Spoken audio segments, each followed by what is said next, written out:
Students, आज हम पढ़ेंगे पार्ट 8 मध्य प्रदेश के गौरव। इस लेसन में आपको मध्य प्रदेश के दो व्यक्तियों के गरिमामय व्यक्तित्व का परिचय बताया गया है। एक डॉक्टर शंकर दयाल शर्मा और अटल बिहारी वाजपेयी। डॉक्टर शंकर दयाल शर्मा संस्कृति, साहित्य और राजनीति के क्षेत्र में मध्य प्रदेश के शीर्ष पुरुष रहे हैं और वे अपने अपने क्षेत्र में हमेशा शीर्ष पहुँचे हैं और शीर्ष स्थान पर ही रहे हैं। प्रदेश के लिए वो गौरव का विषय बने हुए थे।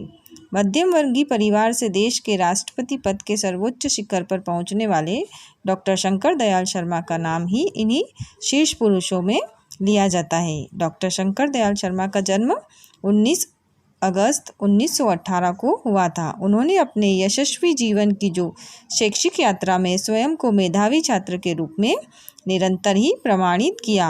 उन्होंने हिंदी, अंग्रेजी, संस्कृत साहित्य में स्नातकोत्तर की उपाधि प्रथम श्रेणी में प्राप्त की।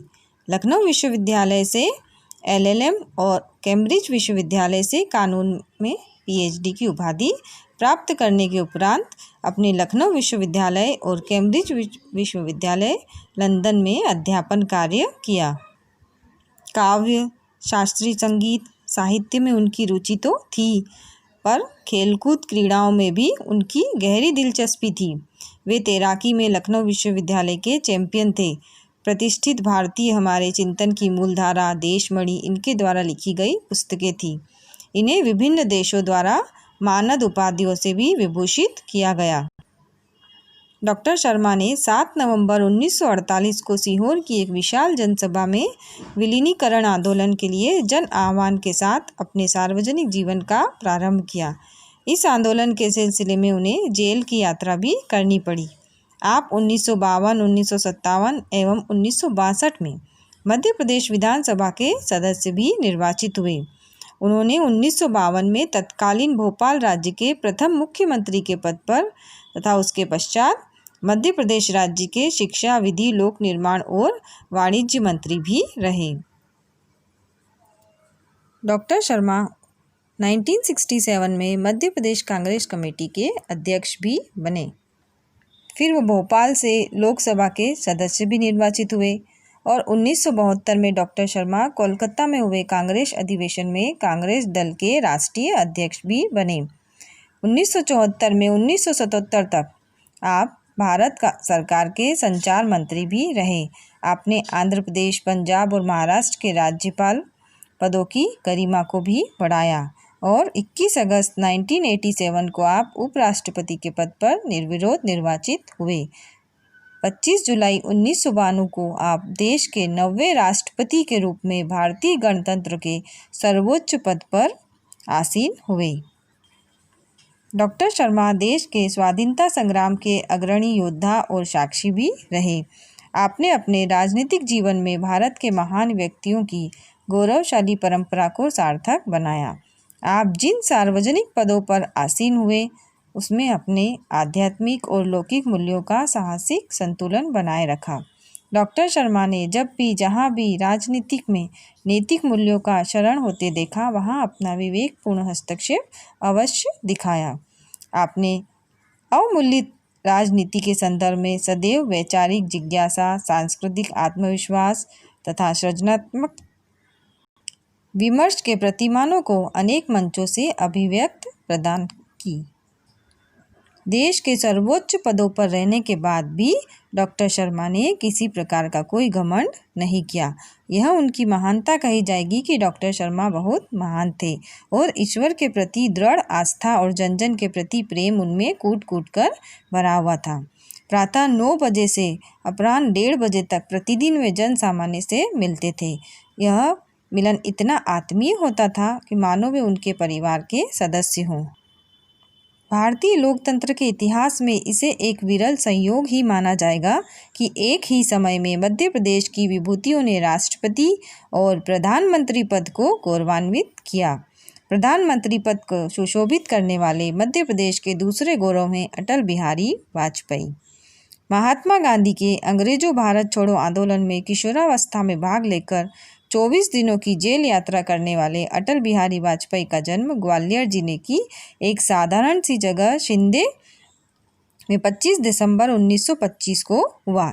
इनकी माता कृष्णा देवी धार्मिक संस्कारों वाली महिला थी। घर में पठन पाठन का वातावरण था। घरेलू संस्कारों का प्रभाव बालक पर पड़ना ही था। अटल जी सहज और भावुक हृदय के धनी बन गए।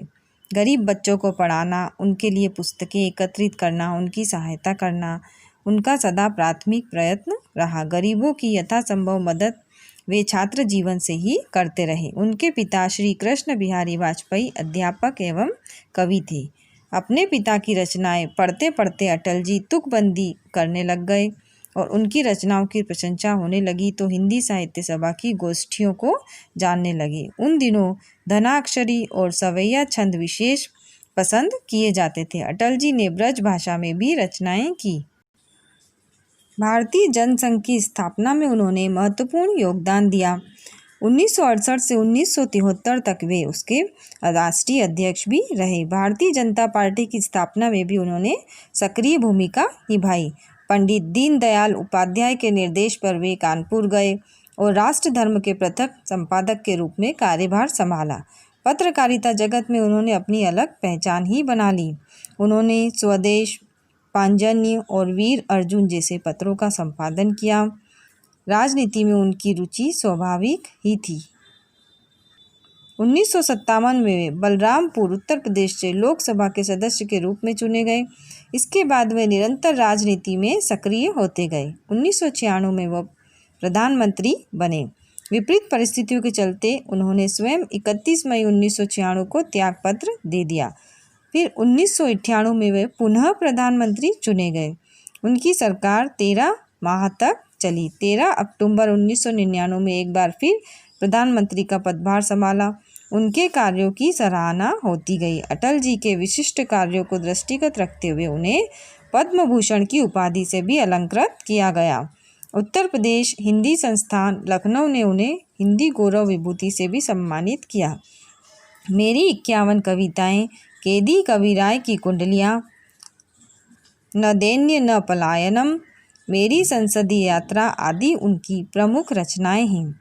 अपनी भाषण शैली तथा तथ्य प्रस्तुति की अनूठी कला के कारण अटल जी संसद में ही नहीं, संसद के बाहर भी इतने ही लोकप्रिय हैं कि सांसद ही नहीं, जन सामान्य भी उन्हें सुनने के लिए लालायित रहते हैं।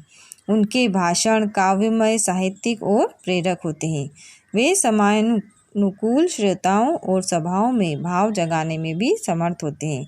मध्य प्रदेश के गौरव डॉक्टर शंकर दयाल शर्मा और अटल बिहारी वाजपेयी दोनों ही अध्यापन से जुड़े रहे। दोनों की रुचि ज्ञान दान में एक सी रही।